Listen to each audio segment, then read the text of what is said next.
बहुत सारे जीवों की शिकंजन जी यही परिणति होती है कि कोई झुकता है, विनम्रता से विनय दिखाता है, तो लोगों को लगता है इसे तो कोई अकल ही नहीं है।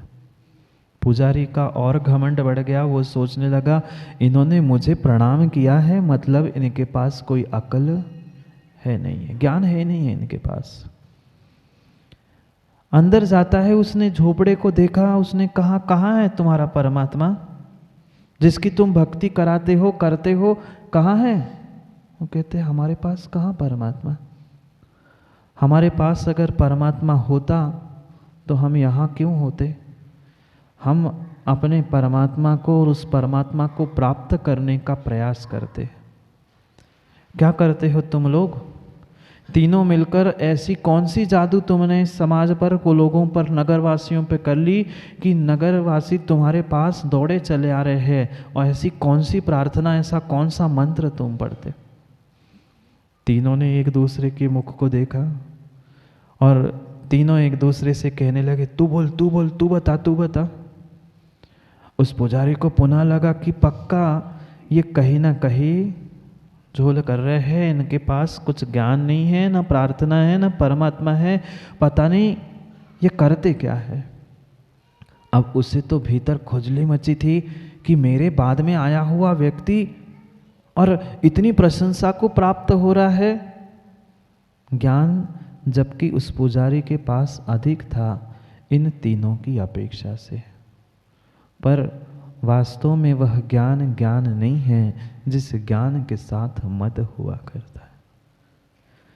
इन तीन पुजारियों से पूछा कि धाई तुम्हें तो बताना ही पड़ेगा, तुम कैसी प्रार्थना पढ़ते हो, क्या करते हो?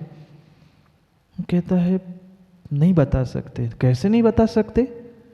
क्या मुझे तुम जानते नहीं हो, मैं फिर श्राप दे दूंगा, तुम्हें बताना पड़ेगा। डरा दिया, धमका दिया। बेचारे सीधे साधे थे, गरीब थे, उन्होंने एक दूसरे का मुख देखते हुए तीनों में से एक ने कह ही दिया कि हम कुछ नहीं कहते, हम इतना ही कहते प्रभु आप तीन हो हम तीन हैं, आप तीन हो हम तीन हैं, हमें भी संसार से पार होना है, आप तीन पार हो गए हमें भी तीनों को पार कर दो। चाहे जिस दर्शन में पहुंचना, हर दर्शन में तीन की महिमा है ना। आप भी जाओ तो देव शास्त्र गुरु, सम्यक दर्शन, ज्ञान चारित्र, चाहे हिंदू दर्शन में जाओ वह ब्रह्मा विष्णु महेश, चाहे तुम क्रिश्चियनों के यहाँ जाओ वे भी आत्मा और तीन ऐसे बातों को मानते हैं, जहाँ जाओ तीन के मैं। तीनों ने यही निर्णय किया था, जहाँ भी परमात्मा की संकल्पना है वहाँ तीन की संकल्पना है, हम तीनों मित्र हैं। सो हम तो अपनी भाषा में प्रभु को समझाने का या प्रभु से बात करने का प्रयास करते हैं टूटी फूटी भाषा में, प्रभु आप तीन हो मैं तीन हूँ, मुझे इस दीन संसार से पार होना है, आपकी कृपा बरस जाए, आपकी कृपा बरस जाए। और ये जितनी जितनी हम दिल से बोलते हैं हमारी हर पुकार पूरी होती है।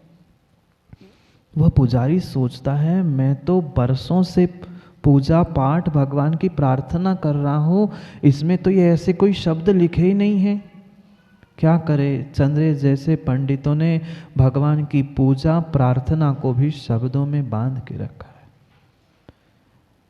कभी भी प्रभु की भक्ति, प्रभु की प्रार्थना, प्रभु की स्तुति शब्दों में नहीं बांधी जा सकती। मैं जिन शब्दों में भगवान की पूजा अर्चना करना चाहता हूँ, क्या उन भाषाओं में वह शिखरचंद जी पूजा नहीं कर सकता? बहुत सारे जीव आते हैं, कहते महाराज जी हमसे पढ़ते नहीं बनता। क्या शब्दों को पढ़ना मतलब माँ पूजा है, प्रार्थना है? किंचित भी नहीं। हमने उन प्रार्थनाओं को भी अपने ट्रेडमार्क बना के रखे हैं, ये मेरी प्रार्थना है, ये तेरी प्रार्थना है, मैं इसको पूजा के पहले पढ़ूंगा, आप ये इसको पढ़ लेना। एक हमने सबको संकुचित करके रखा है। परमात्मा की भक्ति वह संकुचित इस कारण से बॉबी भैया हुई है क्योंकि हमारी सोच संकुचित हो चुकी। परमात्मा ने कौन से परमात्मा ने कहा, कौन से हमारे तीर्थंकर भगवान ने भी कहा कि मेरी स्तुति मात्र इस प्रकार से करना? किसी तीर्थंकर भगवान की वाणी में खिरा कि संस्कृत भाषा में स्तुति करोगे तो मुझे सुनाई देगा, प्राकृत में बोलोगे तो मैं समझ लूंगा, हिंदी, बुंदेलखंडी, कन्नड़ी, कौन सी भाषा चाहिए? कोई नहीं। भाषा की वहाँ कोई सीमा ही नहीं थी, पर हमने शब्दों में, भाषा में परमात्मा की भक्ति, ज्ञान, ग्रंथ, आगम सबको बांट के रखा है। वास्तविकता धर्म की कुछ और है और उससे हम आज तक बहुत बहुत वर्षों से विमुख ही है। पक्का पक्का मानना चंद्र जी, आप जो चाहे कह लो कर लो, पर परम सत्य बात यही है। अरे आप ही जैसे, वही तो कह रहा हूँ, आप जैसे ही तो पंडितों ने सब काम बिगाड़ के रखा है, तथा कथित ज्ञानियों ने। मैं तो कहता हूँ आपसे तो वह अज्ञानी बालक श्रेष्ठ है जो तुतलाते हुए भाषा में नमो अर्हंताणम कहता है। आपकी नमो अर्हंताणम सुष्ठु भाषा काम की नहीं है, कर्म निर्जरा क्रिय, पर उस बालक की तुतलाती हुई नमो अर्हंताणम ये उसकी भाषा, उसके कर्म निर्जरा की साधन है। क्योंकि तुम्हारे ज्ञान में प्रति क्षण प्रति समय मद झलकता है, अहंकार झलकता है कि मैं ज्ञानी, मैं पंडित। बने रहना पंडित, जब तक भीतर का पंडित नहीं गया है तब तक पंडित मरण होने वाला नहीं है। भीतर का अहंकार जब तक चूर चूर नहीं हुआ है तब तक काम बनने वाला नहीं है। वह पुजारी भी सोच रहा था, मैं तो बरसों से कर रहा हूं पूजा, मेरी प्रार्थना में तो ऐसे कोई शब्द ही नहीं है। उन्होंने कहा, नहीं, इस प्रार्थना से थोड़ी काम बनेगा, तुम्हें खाक परमात्मा मिलेंगे। वो कहते हैं मेरी प्रार्थना सुनो। तीनों ने हाथ जोड़ लिए तो उन्होंने कहा, जी बताइए आप कौन सी प्रार्थना करते हैं। उन्होंने अपनी प्रार्थना 10-15 मिनट में सुना दी। तीनों ने पुनः एक दूसरे की तरफ देखा और एक ने कह दिया, क्षमा करना, हम इतने ज्ञानी बुद्धिजीवी नहीं हैं कि एक बार में याद हो जाए। श्रीकृष्ण जी आप जैसे एक बार में उन्हें याद नहीं होता था। उन्होंने कहा दोबारा। उसने दोबारा सुना दिया। क्यों? अब कोई हाथ जोड़ के कह दे कि हम अज्ञानी हैं, आपके चरणों की धूल है, सामने वाला तो शेर बन जाता है, सही कह रहा है। उनको भी लगा कि हाँ वे वास्तव में बुद्धू है, और उन्होंने दोबारा सुनाया। तीसरे ने कहा अभी भी नहीं याद आया, याद नहीं रहेगा, पुनः तीसरी बार सुना दो। उसने तीसरी बार पुनः सुना दिया और 3 बार सुना के उसने कहा अब बहुत हो गया, अब सीखना है तो मेरे घर पे आना, मेरे मंदिर में आना, मैं वहां सिखा दूंगा। अहंकार में वह नौका में बैठा और नाविक से लेकर नौका लेकर आगे बढ़ने, और जैसे ही नदी के मध्य में ही वो नौका में बैठा बैठा पुजारी और नाविक पहुंचा ही था, इतने में उन्होंने देखा ये क्या हो गया। एक दूसरे की तरफ नाविक और वह पुजारी देखने लगा और एक दूसरे से पूछने लगे कि आप दोनों क्या सही देख रहे? हम जो मैं देख रहा हूं, पुजारी पूछता है नाविक से, जो मैं देख रहा हूं वो तुम भी देख रहे हो क्या? नाविक भी पूछता है मैं भी क्या सही देख रहा हूं? दोनों ने अपनी आंखों को मीड़ा और पुनः एक दूसरे को चोटी लेते हुए कह रहे ये क्या देखा, देख रहा हूं। जिन तीनों को मैं बुद्धू, पागल, मूर्ख, अज्ञानी समझ के आया था, ये तो पानी में चल रहे हैं। पानी में चलते चलते उनका पीछा करते हुए वे आ रहे थे, दोनों के दोनों, वो नौका चलाने वाला और पुजारी दोनों पागल होके देखने लगे ये क्या हुआ। मैं तो ये समझ रहा था मेरे जैसा ज्ञानी इस ब्रह्मांड में कोई नहीं है, मैं इतने वर्षों से पूजा प्रार्थना कर रहा हूँ और इन्होंने तो टूटे फूटे शब्दों में बोलना क्या प्रारंभ कर लिया, ये पानी में चल रहे, मुझे तो विश्वास नहीं हो रहा। वे चलते चलते चलते वो जहाँ नौका खड़ी हो गई थी मझधार में बीच में, वहाँ आकर उनसे पुनः उन्होंने हाथ जोड़ के कहा मुझे क्षमा करना, ये मैंने कुछ नहीं किया, मैं कुछ भी नहीं जानता हूँ। ये भगवान की असीम अनुकंपा है, कृपा है कि जिनकी भक्ति और श्रद्धा से मुझे ये सिद्धि भी प्राप्त हो गई है। वह पुजारी भी हक्का बक्का रह गया। उसने भी हाथ जोड़ के कहा कि क्षमा करो, मैं तो अपने ही आप को ज्ञानी मानता था, रिद्धि सिद्धि संपन्न मानता था, पर मेरे से भी बड़ा कोई रिद्धि सिद्धि संपन्न होता है, मैंने कभी विचार ही नहीं किया था। आज मुझे समझ में आया कि भगवान की भक्ति करने के लिए, शास्त्र वाचन करने के लिए या गुरु की सेवा करने के लिए शब्दों की आवश्यकता नहीं है, भावों की और श्रद्धा की आवश्यकता है। जिसके पास श्रद्धा है, जिसके पास भाव है, उसने देव शास्त्र गुरु परमात्मा सबको प्राप्त कर लिया है।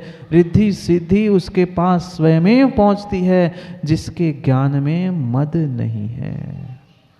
और मद के साथ, अहंकार के साथ तुमने एक 4 पंक्तियों को भी याद करके रखा है। पक्का मानना माँ, समय आने पर वह 4 पंक्तियां भी आप भूल जाओगे। आप तो कई बार चंद्रेश जी सुनाते हो, मुझे विश्वास है हमसे तो झूठ नहीं बोलोगे शिखर चंद जी। जब जब आप भजन कुछ सुनाते समय किंचित एक क्षण भी हमें लग जाए कि मेरे जैसा तो कोई नहीं गाता, तत्क्षण में आप अनुभव करके देखना, दूसरे क्षण भले ही आधे मिनट के लिए, 5 सेकंड के लिए आप अगली पंक्ति भूल जाओगे, पर शिखर चंद जी भूल जाओगे। अनुभव करके देखना चंद्रे जी, ऐसा नहीं हुआ। दूसरे किसी से कुछ नहीं कहो, बहुत सुंदर मां मंगलाचरण करने के लिए खड़े हो गए और ये अहंकार आया कि पूरे गुरसराय में मेरे जैसा मंगलाचरण दूसरा कोई नहीं करता। उसी क्षण देख लेना आप अटक जाओगे कहीं ना कहीं शब्दों में। जहां अहंकार ने, कसाय ने थोड़ा सा धक्का मार दिया, मेरे ज्ञान तंतु दब गए, हमारा ज्ञान वही रुक गया। आचार्य महाराज समझा रहे हैं, खाली हो जाओ, तभी तो तुम्हारे उसमें कुछ भर जाएगा। बहुत सारे जीव आते, बहुत सारे ज्ञानी बुद्धू जी आते, महाराज जी हमें भी कुछ पढ़ा दो, हमें भी कुछ सिखा दो। मैंने 10 बार समय सार जी को पढ़ा, 17 बार समय सार जी को पढ़ा, अमुक ग्रंथ हमने रट लिए, ये सब कुछ कर लिया। मैं तो कहता हूँ हाथ जोड़ के, भैया मैं आपको पढ़ा नहीं सकता, आप हमसे ज़्यादा ज्ञानी हो, मैं तो बुद्धू हूँ, नहीं पढ़ा सकता। वो कहते नहीं पढ़ाना पड़ेगा। मैं कहता हूँ पढ़ाना है तो पहले खाली होके आ जाओ, तो मैं कुछ पढ़ा सकता हूँ। भीतर जो ये बैठा है ना राजकुमार जी, मैंने इतना पढ़ा है, मैं इतने शास्त्रों को जानता हूँ, मैंने इसको समझाया उसको समझाया 15 बार 20 बार, जब तुम्हें ये भीतर का अहंकार सता रहा है, तब तक कोई ज्ञान प्राप्त हो ही नहीं सकता। नहीं हो सकता। कभी बचपन में आपने वह स्लेट और बत्ती, पहले अभी स्लेट चल रही, पहले पाटी चलती थी, वह उसे साफ करना पड़ता था, काला पोतना पड़ता था, फिर उस पे लिखा जाता था। मची हुई स्लेट पर कभी भी, मची हुई स्लेट पर, जिस स्लेट पर कुछ लिखा है पहले से, उस पर पुनः ऊपर लिखोगे तो कुछ भी समझ में नहीं आएगा। पहले स्लेट को साफ करना होगा, फिर तुम कुछ ऊपर लिख सकते हो, अन्यथा कुछ भी लिख नहीं पाओगे। बिल्कुल यही स्थिति ज्ञान के साथ है। हमारा क्षयोक्षमिक बौद्धिक कितना भी भला ज्ञान हो, पर उसमें अगर हमारा विनय, श्रद्धा, समर्पण के भाव नहीं है, तो हमारा ज्ञान काम का नहीं है। नया कुछ भरना है तो पहले खाली भी तो होना पड़ेगा। हम परमात्मा के भी चरणों में पहुंचते हैं। आज तक मैं पूछता हूँ राजकुमार जी, बरसों बीत गए, क्या मिला पारसनाथ भगवान से? कुछ मिला? संटू मौसा जी कुछ मिला? क्यों नहीं मिला? क्योंकि हम पहले से ही भर के आते हैं। सो भगवान की उस श्रद्धा भक्ति से हम इतने पहले ही कसायों से, कुछ इच्छाओं से भर के आते हैं। उनकी भक्ति से हमें माँ आज तक कुछ नहीं मिला। कभी भरे मटके में पानी भर पाए आप लोग? जिस डिब्बे में सामग्री पहले से ही लबालब भरी है, उसमें आप ऊपर से कुछ भी डालो वो नीचे ही छलकेगी। ऐसी ही परिणति आज वह अहंकारी ज्ञानी जीवों की हो चुकी है। इतने ज्ञान से लबालब भर चुके हैं, लबालब भर चुके हैं। प्रभु के चरणों में भी पहुंचकर हम इच्छाओं से, आकांक्षाओं से, विषय वासनाओं से, कषायों से लबालब भरे हैं कि हम उसमें कुछ भरकर जीवन को बदल ही नहीं पाए। आगम में तो ये लिखा है, ज्ञान समान न आन जगत में सुख को कारण। पर इतने ज्ञानी चंद्रेश जी हो गए तुम कि इतना बड़ा आचार्य विशुद्ध सागर जी पर महाकाव्य तुमने लिख डाला, पर सुख मिला? लाखों हजारों ग्रंथों की गाथाएं तुम्हें कंठस्थ है शिखरचंद जी, पर सुख मिला? सुख नहीं मिला। यहाँ तो आगम कह रहा है, ज्ञान समान न आन जगत में सुख को कारण, सुख का कारण ज्ञान कह रहा है, पर सबसे अधिक वर्तमान में ज्ञान को ही दुख का कारण बना के रखा है नहीं है? है नहीं है? पर ज्ञान के साथ जो मेरा अहंकार है ना, ज्ञान मद सबसे बड़ा मद है। मैं ज्ञानी, मैं पंडित, तुम्हें क्या आता है? ज्ञान के आगे हम ज्ञानियों के और उस ज्ञान के चर्चा के आगे चंद्रेश जी तुम संयमियों को भी कुछ नहीं मानते हो। विचार करो, निर्णय करो, हमें करना क्या था। आज बहुत गहरी बात 10 नंबर के श्लोक में आचार्य अमित गति स्वामी समझाने वाले हैं। थोड़ा सा अपनी आँखों को खोल लो, अपनी आँखों को खोल लो, और जब तक आँखें खोलकर अपने आप को खाली नहीं करोगे, तब तक जीवन में कुछ भी अच्छी बातें भरने वाली नहीं है। खाली कर लो, खाली होना सीख लो। जो विषय कसायों से, छल कपट से हम भरे हुए हैं, उससे जब तक खाली होकर समर्पण के, श्रद्धा के, विनय के भाव भीतर उत्पन्न नहीं होंगे, तब तक जीवन मेरा व्यर्थ है। व्यर्थ है, व्यर्थ है। जब तक अहंकार में अकड़ता रहा, तब तक उसे सम्यक ज्ञान नहीं हुआ। कौन? किसकी बात कह रहा हूं? गौतम नहीं कहो, गौतम स्वामी मत कहो। जब तक अहंकार था तब तक इंद्रभूति था। जैसे ही मानस स्तंभ को देखकर, प्रभु के दर्शन करके मान विगलित हुआ, वह इंद्रभूति भी गौतम स्वामी गणधर बना। कब बना?